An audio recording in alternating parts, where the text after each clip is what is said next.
amount. Are you trying to tell us na kada office iba yung amount? Yes, Your Honor, iba. I see. But you can at least give us an approximate amount. The total amount that you give for one container to cover all these offices. I believe these are 11 or 12 offices.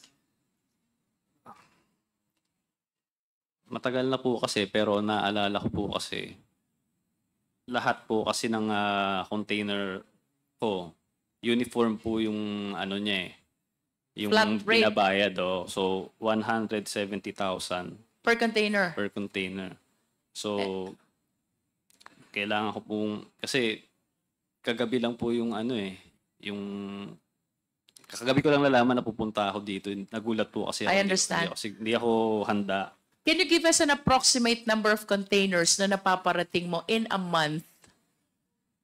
Sa isang linggo,